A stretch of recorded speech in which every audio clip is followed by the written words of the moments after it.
అదిగో కడబూర ధ్వని మ్రోగు వేళాయను నా ప్రాణనాథ నీరాకకై నేను వేచియున్నాను నా జీవదాత నా జీవదాత నీ పిలుపుకై నేను కనిపెట్టుచున్నాను నీ పిలుపుకై నేను కనిపెట్టుచున్నాను.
With every child we comfort and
região de Argob e o reino de Og em Bazã.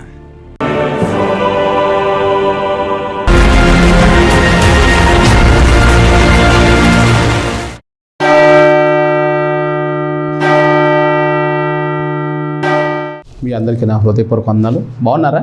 మీకోసం నేను ఎప్పుడు ప్రార్థిస్తూ ఉన్నాను. ఆత్మపూర్ణులైన పేద సంఘం, రెండో రాకడికి ఎత్తబడిన అద్భుత సంఘం. ఈ టైటిల్ చాలా బాగున్నాయి కదా. అసలు రెండో రాకడికి ఎత్తబడిన సంఘము ఎలాంటిదో, రెండో రాకడికి ఎత్తబడాలంటే ఎలాంటి క్రియలు ఉండాలో, ఎలాంటి ప్రార్థన ఉండాలో, ఎలాంటి సహవాసం ఉండాలో ఈరోజు మనం నేర్చుకుంటున్నాం. బైబిల్ గ్రంథంలోంచి అపోస్తుల కార్యము 17వ అధ్యాయము 6వ వచనము. బైబిల్ గ్రంథంలో ఆత్మపూర్ణులైన పేద సంఘము. ఈ సంఘం గురించి మనం నేర్చుకుంటున్నాం. ఈ సంఘం పేరు మాసిదోనియా. ఈ మాసిదోనియా సంఘం గురించి బైబిల్లో చాలా విషయాలు రాయబడి ఉన్నాయి. ఇది పేద సంఘం, దీన సంఘం, ఎవరిని ఏమీ ఆశించరు, ఎవరి దగ్గరికి వెళ్ళి చేయి చాచి అడుక్కోరు. కానీ వాళ్ళకి కలిగింది దైవజనుడికి, పేదవాళ్ళకి సహాయం చేస్తారు. సంఘంలో హరిపేదలు ఉంటారు కదా, వీళ్ళు పేదవాళ్ళే కానీ పేదవాళ్ళకి సహాయం చేస్తారు. వీళ్ళు దరిద్రులే కానీ వాళ్ళకి కలిగింది ఏదన్నా ఉంటే దరిద్రులకి ఇస్తారు. ఈ మాసిదోనియాకున్న ఒక లక్ష్యం, ఒక అద్భుతమైన మనసు. పౌలు గారి ద్వారా మన సువార్త విన్నాం, రక్షించబడ్డాం, క్రీస్తు మనకు దొరికాడు. ఇంత గొప్ప రక్షణ మనకు దొరికింది కాబట్టి ఇప్పుడు మన దైవజనుడు పౌలు గారిని మనము ఆదుకోవాలి. అది ప్రతి సంఘములో ప్రతి విశ్వాసి, మాసిదోనియా సంఘం విశ్వాసులకున్న గుణగణాలు ప్రతి సంఘంలో ఉండాలని ఈరోజు దేవుడు మాట్లాడుతున్నాడు.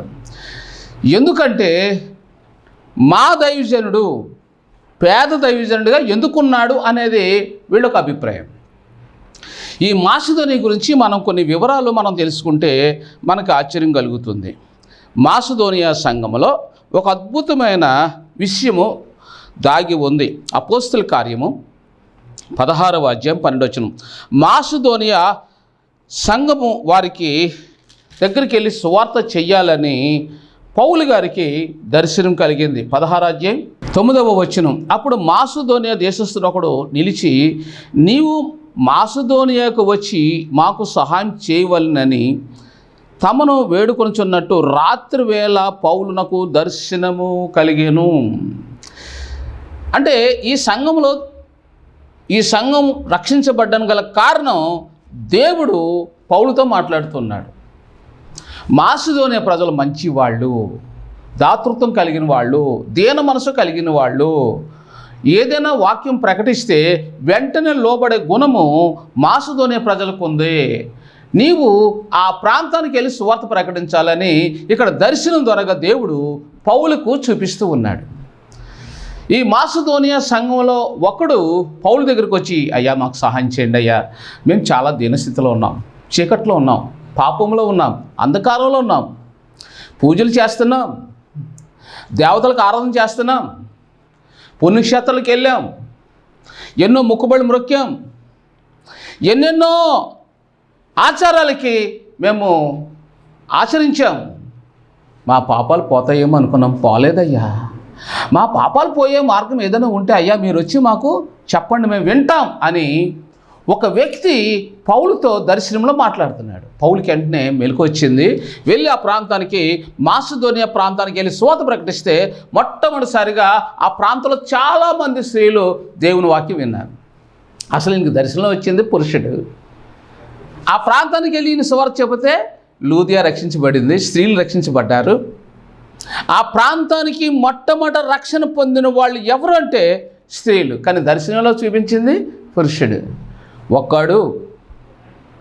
అంటే దాని అర్థం ఏంటంటే ఆ ప్రాంతం వాళ్ళు నీతి కలిగిన వారు, పౌరుషం కలిగిన వాళ్ళు, యథార్థత కలిగిన వాళ్ళు, పరిశుద్ధ జీవితం కలిగిన వారు. కానీ వాళ్ళకి వాక్యం తెలియదు, దేవుడు తెలియదు, యేసుక్రీస్తు తెలియదు. తెలిస్తే వదిలిపెట్టరు. ఇప్పుడు పౌలు గారి ద్వారా సువార్త వెళ్ళింది, మనం దీనికోసం అన్వేషిస్తున్నాం. అరే మనకి ఈ వాక్యం కావాలి, పాపం పోయే మార్గం ఎక్కడ ఉందని మనం వెతుక్కుంటున్నాం, దొరికింది. యోహాను సువార్త 14వ అధ్యాయం 6వ వచనంలో నేనే మార్గం, సత్యం, జీవం అని యేసు ప్రభువారు చివరిగా నేను మీకు స్థలం సిద్ధపరచ వెలుచున్నాననే మాటలో ఆయన చెప్పిన వాక్యము ఈ మాసిదోనియా గుండెల్లోకి వెళ్ళిపోయింది. వెంటనే వారికున్న ఆచారాలను, వాళ్ళకున్న విగ్రహాలను, వాళ్ళకున్న చీకటిని వెంటనే పారదోలడం, ప్రార్థించడం, కన్నీళ్ళతో ఒప్పుకోవడం మొదలుపెట్టారు. వాళ్ళు ఎప్పుడైతే పాపములు ఒప్పుకున్నారో, పరిశుద్ధంగా జీవించడానికి క్రీస్తును తమ హృదయంలో ఎప్పుడైతే చేర్చుకున్నారో వాళ్ళ జీవితాలు అద్భుతంగా మారిపోయినాయి. వాళ్ళు అంటున్న మాట ఏంటో తెలుసా? ఈ రోజు నుంచి మేము పేదవాళ్ళం అయితే అయ్యాం కానీ భూలోకంలో, పరలోకానికి మేము ధనవంతులం.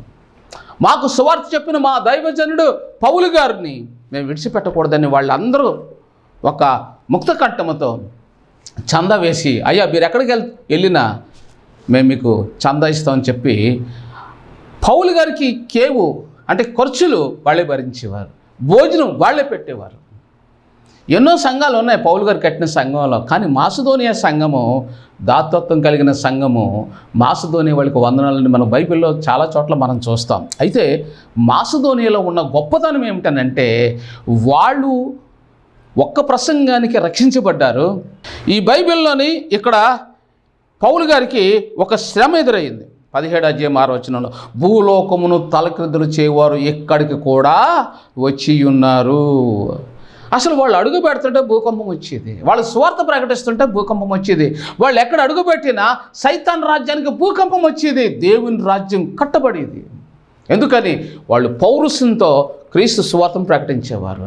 వాళ్ళు పౌరుషంతో క్రీస్తు కొరకు సమస్తాన్ని త్యాగం చేసి, సమస్తాన్ని విడిచిపెట్టి, వాళ్ళకున్న ఆస్తులు అంతస్తులు, వాళ్ళకు కలిగిన పొలాలు వదిలిపెట్టి క్రీస్తు రాజ్యం కట్టడానికి కంకణం కట్టుకున్న నీతిమంతులు. కాబట్టి వాళ్ళు సువార్త చెప్పినప్పుడు మార్చబడిన వాళ్ళు తెచ్చిన కానుకలు కూడా మరలా లేని వాళ్ళు ఆ ప్రాంతంలో ఎవరితోనూ వాళ్ళకి తిరిగి ఇచ్చేసేవారు. ఒక వాళ్ళు లేని వాళ్ళే తిరిగి తెచ్చారనుకోండి. మీరు ఈ వాక్యం వింటున్నారు, ఇప్పుడు మీరు దీన స్థితిలో ఉండి ఈ వాక్యం వింటున్నారు. కొంతమంది సంపన్న స్థితిలో కూడా ఈ వాక్యం వింటారు.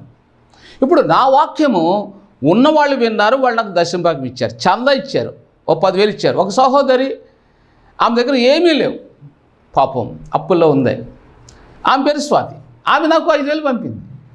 నేను ఆ డబ్బులు తీసుకొని దేవుని అతి పరిశుద్ధ స్థలమైన ఆ డైవర్స్ కట్టేటప్పుడు ఒక పేద కుటుంబం నా దగ్గరికి వచ్చారనుకోండి, నేను ఆ పేదలకు ఇస్తాను.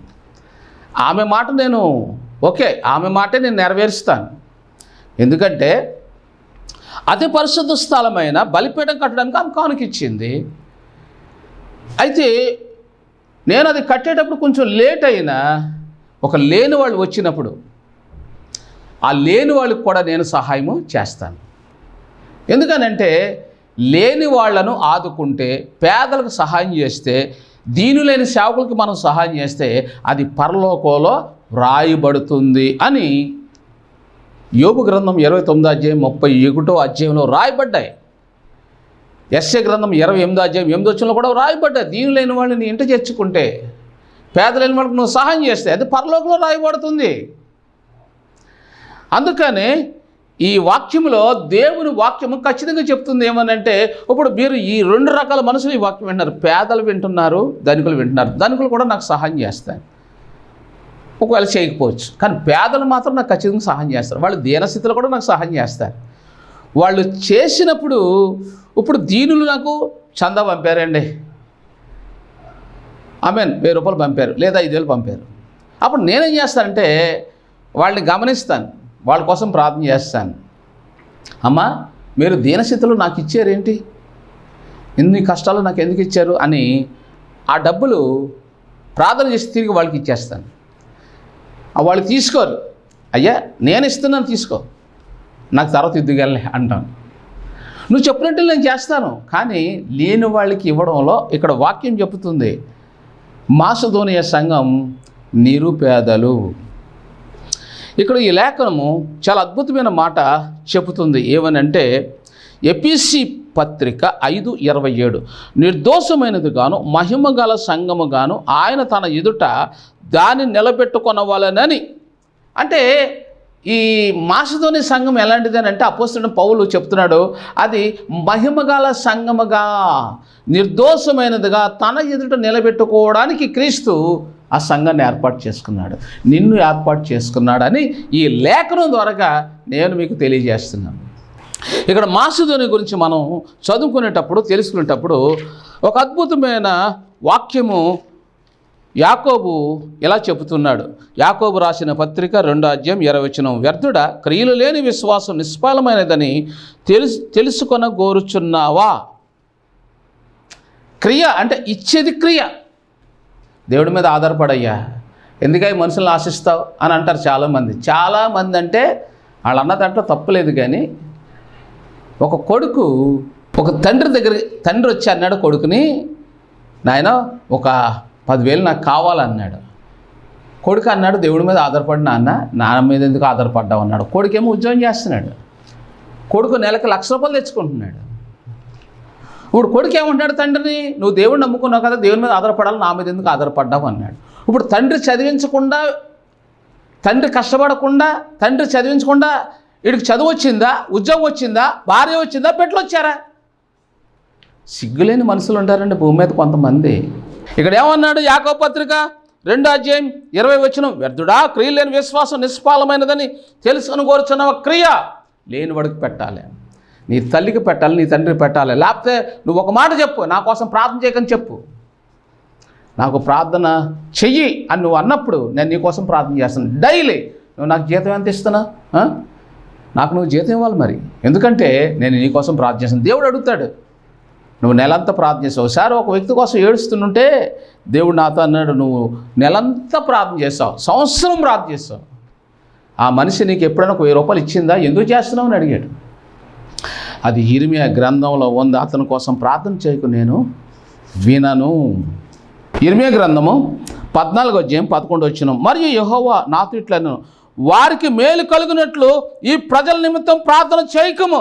వారు ఉపవాసం ఉన్నప్పుడు నేను వారి మొర్రను వినను. వారి దహన బలి అయినను నైవేద్యమైనను అర్పించినప్పుడు నేను వాటిని అంగీకరింపను. వాళ్ళు ఏమవుతారంట, ఖడ్గం వలనను, క్షామం వలన, తెగులు వలన వారిని నాశనం చేసేతను. ఎందుకంటే దశభాగం ఇవ్వకపోతే ఒక శావకుడిగా నేను నిన్ను ఎప్పుడు అడగను కదా, ఏదో ఒకసారి అడిగాను, మళ్ళీ అడగను కదా. నేను పల్లిపేటం కడుతున్నానమ్మా, ₹1,00,000 అవుతుంది, 30,000 అని అడిగాను అనుకోండి, కడుతున్నాను కాబట్టి అడిగాను, ఎందుకంటే నీకోసం నేను ప్రార్థన చేస్తున్నాను కాబట్టి. పనివాడు జీతనకు పాత్రుడు కదా, నేను ప్రార్థన అనే పనిలో ఉన్నాను, నీకోసం ప్రార్థన చేస్తున్నాను, నీ క్షేమం కోరి ప్రార్థన చేస్తున్నాను. నువ్వు ఎవ్వరికి ఫోన్ చేసినా వాళ్ళకి జవాబు ఇవ్వరు. కానీ నువ్వు నాకు ఫోన్ చేయకుండా నేను ఫోన్ చేసి నీకు మెసేజ్ పెడుతున్నాను, ప్రార్థన చేస్తున్నాను, కన్నీళ్ళు కారుతున్నాను, ఉపవాసంలో సహవాసంలో అనుదినము రోజు తెల్లవారుజామున నీకోసం ప్రార్థన చేస్తున్నాం. ప్రతి దినము రాత్రి 8 గంటలకి ఆరాధన నీకోసం విజ్ఞాపన దేవుని దగ్గరికి వెళ్తుంది. ధూపం నెలంతా నువ్వు ఒక చోట పని చేసాక జీతం అయిపోతే నువ్వు సనుక్కోవా? మరి నేను సంవత్సరం అంతా నీకోసం ప్రార్థన చేశాను, నేను సనుక్కోను, దేవుడు సనుక్కుంటున్నాడు నీకోసం. దేవుడు కూడా బాధపడుతున్నాడు. ఈ సహోదరు కోసం నా కొడుకు ప్రార్థన చేశాడా, నెల ఒక ₹1000 నీ సొమ్ము ఏం పోయింది? దేవుడు కూడా అనుకుంటాడు, నెల ఒక ₹1000 ఇవ్వమ్మా, నెల చూడుకు ₹1000 లేకపోతే 2,000 నీ ఇష్టం, కానీ నెలకి నువ్వు జీతం ఇవ్వాలి. ఎవరికి? నాకు కూడా ఇవ్వాలి. ఎందుకని? నేను నీకోసం ప్రార్థన చేస్తున్నాను. ప్రార్థనకి జీతం ఇవ్వాలి. నువ్వు దశంభాగం తీసి ఇవ్వాలి, లేదా 1-2 ప్రతి నెల 1వ తారీఖు నువ్వు తీసినప్పుడు అందులోంచి నువ్వు ఎప్పుడైతే తీస్తావో ఆశీర్వాదము ఆ మిగిలిన దాంట్లో ఉంటుంది. నీ ఇంట్లో శాపము, నీ ఒంట్లో ఉన్న శాపం అనే అనారోగ్యము, నీ జీవితంలో ఉన్న కలవరం అనే శాపము తొలగించబడుతుంది. నువ్వు చంద ఎప్పుడైతే తీస్తావో నీ ఒళ్ళు, నీ శరీరము, నీ హృదయము, నీ జీవితము శుద్ధి చేయబడుతుంది. చదవలేదా? లోకాసువార్త 11:48 ఉంది. కాగా నీకు కలిగింది ధర్మం చేయి, అప్పుడు నీ కన్నీ శుద్ధిగా ఉండును. ధర్మం అంటే ఒక నెలలో కష్టపడిన దానికి నువ్వు ప్రతిఫలం ఇవ్వాలి. నెలకు వస్తుంది అనుకోండి, 4 ఉన్నారు, వాళ్ళు నాకు సహాయం చేస్తారు, 4 కానుకలు ఇస్తారు, 4 అది 4,000 అనుకోండి. కానీ నా ద్వారా రక్షించబడ్డ వాళ్ళు 1000 కంటే ఎక్కువ మంది ఉన్నారు ఈ ప్రాంతంలో. 1000 మందికి 10,000 మందికి బాప్తిస్మం, కానీ ఎవరు నన్ను పట్టించుకోరు, నా మంచి అట్లా చూడరు. కానీ 4 ఉన్నారు, వాళ్ళ కోసం నేను కన్నీళ్ళు కాలుస్తుంటాను. అందరి కోసం కన్నీరు కారుస్తాను, కానీ వాళ్ళకి నెమ్మది లేదు, ఇవ్వలేని వాళ్ళకి. కానీ ఇచ్చిన వాళ్ళకి నెమ్మది ఉంది. ఈరోజు నీకు నెమ్మది కావాలంటే ఈ వాక్యం గ్రహించు. ఇక్కడ అపోస్తుల కార్యాలు 4:7 వారు పేతురును యోహాను మధ్యను నిలవబెట్టి, మీరు ఏ బలము చేత ఏ నామమును బట్టి మీరు ఇలా సువార్త ప్రకటిస్తున్నారు అని అడిగినప్పుడు వాళ్ళు ధైర్యంగా చెప్తున్నారు, మేము క్రీస్తును బట్టి దేవుడు మా పాపాలు క్షమించాడు, మమ్మల్ని రక్షించాడు, అందుకని మేము చెప్తున్నాం అన్నారు. రోమపత్రిక 2:7 సత్క్రియను ఓపికగా చేయించు అక్షయతను ఘనతను అపేక్షించే వాళ్ళకి నిత్య జీవం లభించిన సత్క్రియ. నీ క్రియలో ఏముండాలి? సత్క్రియలు ఉండాలి. సత్క్రియ లేకపోతే నీకు ప్రమాదం. యోబు 14:16లో అయితే ఇప్పుడు నీవు నా అడుగు జాడలను లెక్క పెట్టుచున్నావు. 17 వచనం, నేను చేసిన దోషమును భద్రంగా ఉంచి ఉన్నావు. నువ్వు ఇవ్వలేదు కాబట్టి పాపము. నువ్వు గుడికి లేటుగా వెళ్తావు, పాపం. నువ్వు గుడికి లేటుగా ఆలస్యంగా వెళ్ళడమే పాపం. దేవునికి ఇవ్వకుండా దొంగిలించడం పాపం. దాన్ని అంటే సంచలిసి భద్రంగా ఉంచాడంట. రేపు తీర్పులో అది నీ ముందు పెట్టి నువ్వు దాచుకున్న సొమ్మంత ఏమైంది, నాకు ఇవ్వాల్సింది ఎందుకు ఇవ్వలేదు, ఆ వ్యక్తి నీ కోసం ప్రార్థన చేశాడు, నువ్వు అతనికి ఎందుకు చంద ఇవ్వలేదు, అతను కన్నీరు కాచాడు, అతనికి ఎందుకు ఇవ్వలేదు, నువ్వు దాచిన డబ్బంతా ఎక్కడుంది? ఏటీఎంలో ఉంది. ఏ రూపంలో ఉంది? బంగారు రూపంలో ఉంది. అందుకని నువ్వు త్వరగా చచ్చిపోయావని దేవుడు చెప్తాడు. నీ గుండె ఆగిపోయింది, నీ ఒంట్లో అనారోగ్యం ఉంది, నీ భర్త నీ మాట వినడం లేదు, నీ పిల్లలు నీ మాట వినడం లేదు, నువ్వు చేసిన ప్రార్థన జవాబు రావడం లేదు. కారణం నీ పాపం భద్రంగా ఉంచబడి ఉన్నది. యోబు 14:16 అయితే ఇప్పుడు నీవు నా అడుగుజాడలు లెక్క పెట్టుచున్నావు. జాగ్రత్త, నీ అడుగులు నీ కోసము తినడానికి త్రాగడానికే అడుగులు వేస్తున్నావు, కానీ దేవుని గురించి నువ్వు ఆలోచించడం లేదు. అందుకని అది నీకు పాపము అంటున్నాడు. నీ పాపం తొలగించబడాలంటే బైబిల్లో చాలా స్పష్టంగా ఉంది. సామెతలు 3వ అధ్యాయంలో 6-7 వచనాలు, నీ త్రోవలను సరళం చేయను, నువ్వు నీ ఆస్తిలో భాగం ఇచ్చి యెహోవాను ఘనపరచుము, అప్పుడు నీ దేహమునకు ఆరోగ్యము, నీ ఎముకలకు సత్తువు కలుగు. నీకు ఆరోగ్యం ఎప్పుడు వస్తుంది? నువ్వు ఇచ్చినప్పుడు వస్తుంది. ఆయన నీ త్రోవలు సరళం చేస్తాడు. నువ్వు ఏది తడిగా అది సరళం చేస్తాడు. నా కుమారుడు నా ఆజ్ఞల్ని ఏదో దాచుకో అని ఉంది స్టార్టింగ్లో. నువ్వు నా వాక్యానుసారంగా నువ్వు జీవించగలిగితే, నువ్వు నమ్మకంగా ఉంటే, నువ్వు ఇవ్వగలిగితే మొట్టమొదటి ఆయన నీకు శాంతి ఇస్తాడు, ఆరోగ్యం ఇస్తాడు, నీ ఎముకలను బలపరుస్తాడు, అభివృద్ధినిస్తాడు, ఐశ్వర్యం ఇస్తాడు. నువ్వు దేవుని కార్యాల్లో నమ్మకంగా ఉంటే నువ్వు ఏది శాసిస్తావో అది పరలోకం వెంటనే అమలు చేస్తుంది. ఆ వ్యక్తికి స్వస్థ కలుగా కానీ స్వస్థ వస్తుంది. నేను కరోనా వచ్చినప్పుడు ఆ వ్యక్తి కరోనా నుంచి విడుదల కలుగ్గా కానీ పోలీసులు ఎదుర్కొంటా అతను వెంటనే చెకప్ చేస్తే నార్మల్ వచ్చింది. అంటే చచ్చిపోతున్న వాళ్ళు కూడా బ్రతికారు.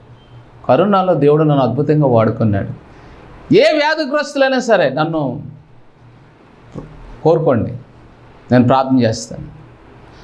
ఇందులో సబ్జెక్టుగా నువ్వు జాయిన్ అవ్వు. 2000, 3000 నువ్వు బలిపీఠం కడుతున్నావు. బలిపీఠంలో నువ్వు చిన్న కానుక పంపుకుంటే నీ ఇష్టం, అప్పుడు నీ పేరు రికార్డ్ చేయబడుతుంది. ఇక్కడ వాక్యం ఏం చెప్తుందంటే కీర్తన 136:12 అనగా సంపూర్ణ సంఖ్య. అక్కడ ఏం రాస్తుంది? చెయ్యి చాచి తన బాహుబలము చేత వారిని రప్పించను, ఆయన కృప నిరంతరం ఉండును గాక. ఆయన కృప నిరంతరం ఉండును గాక. చూసారా, ఆయన చెయ్యి చాపి నీకు సహాయం చేస్తాడు, నీ మీద ఉంచుతాడు. ఆయన కృప నీ మీదకి రావాలి. రెండో రాకడికి ఎత్తబడాలంటే ఆయన కృప నీ మీద ఉండాలి అని అంటే ఆయన చెయ్యి నీ మీద ఉండాలి, ఆయన స్వరం నీకు వినపడాలి. రెండో రాకడలో నువ్వు, నీ కుటుంబం, నీ సంఘం ఎత్తబడాలంటే ఆయన చెయ్యి నీ మీద చాపాలంటే ఆయన కార్యాల్లో నీ చెయ్య సహకారిగా ఉండాలి, నువ్వు సహాయపడే బిడ్డగా ఉండాలి. నా దగ్గర ఏం లేదండి, నేను ఏమి ఇవ్వలేనండి, నీకేం ఉండదు, ఎప్పుడు అలాగ అనుకో. అది నీకు పాపం. అలా ఎప్పుడు అనకూడదు. తెలియక చాలామంది అలాగంటారు, నా దగ్గర ఏమి లేదండి, నేను ఏమి ఇవ్వలేనండి అంటారు. కాబట్టి ఇక్కడ వాక్యంలో చాలా అద్భుతంగా ఇర్మియా 7:3 మీ క్రియలను దిద్దుకొనుడి అన్నాడు. ఇదే 7వ అధ్యాయం ఇర్మియా 16 వచనం, వారి కొరకు ప్రార్థన చేయకము, నువ్వు చేసిన నేను వినను. చూసారా, మళ్ళీ 7వ అధ్యాయం 16 వచనంలో కూడా ఈ మాట పలుకుతూ ఉన్నాడు దేవుడు. ఎందుకని అలాగంటున్నాడు? ప్రార్థననైనను చేయకము, నన్ను బతుమాలు కొనకము, నేను నీ మాట వినను. ప్రతి నెలలో 1000-2000 నీ కొరకు ప్రార్థన చేస్తున్న వాళ్ళకి నువ్వు పంపినప్పుడు వాళ్ళ ప్రార్థన నీ పట్ల నెరవేరుతుంది. ఫర్ ఎగ్జాంపుల్గా నేనే నీ కొరకు నెలంతా ప్రార్థన చేస్తున్నాను అంటే 1వ తారీఖు వచ్చినప్పుడు, లేక 2వ తారీఖు, లేదా 5వ తారీఖు, 1వ తారీఖు వచ్చినప్పుడు నేను మీ కొరకు ప్రార్థన చేస్తాను. మర్చిపోను నేను. అలాగని 1వ తారీఖు ప్రార్థన చేస్తే మీరు అనుకోవద్దు, నేను డైలీ ప్రార్థన చేస్తాను నీకోసం. అంటే నువ్వు నాకు జీతం ఇవ్వాలి కదా. 1వ తారీఖు వచ్చినప్పుడు ఎస్ఎస్ బాబు నా కోసం ప్రార్థన చేశాడు, నెలంతా మా కోసం, మా కుటుంబం కోసం. ఎంతమంది కాను పంపుదామని, ఒక 1000 మీ ఇష్టం అనమాట. మీరు పంపుకున్నప్పుడు నా ప్రార్థన ఫలిస్తుంది. ఒకవేళ మీరు పంపరు, నాకు ఇవ్వరు, నా ప్రార్థన ఫలించదు. ఏమంటున్నాడు ఇక్కడ? ఇర్మియా గ్రంథము 7వ అధ్యాయం 16వ వచనం, కాబట్టి నీవు ఈ జనము కొరకు ప్రార్థన చేయకము, వారి కొరకు ఏమంటున్నాడు? వారి కొరకు మొరనైనను ప్రార్థన అయినను చేయకము, నన్ను బతిమాలు కొనకము, నేను నీ మాట విన్ను. చాలామంది కోసం అలాగ వచ్చింది, నాకు కూడా ఈ వాక్యం వచ్చింది. కానీ తండ్రి నన్ను క్షమించని వాళ్ళ కోసం ప్రార్థన చేస్తుంటారు. నేను దేవుని మాటను కూడా పక్కన పెట్టి కొంతమంది వినరండి. కొంతమంది వాళ్ళ కోసం డైలీ ప్రార్థన చేస్తుంటానా?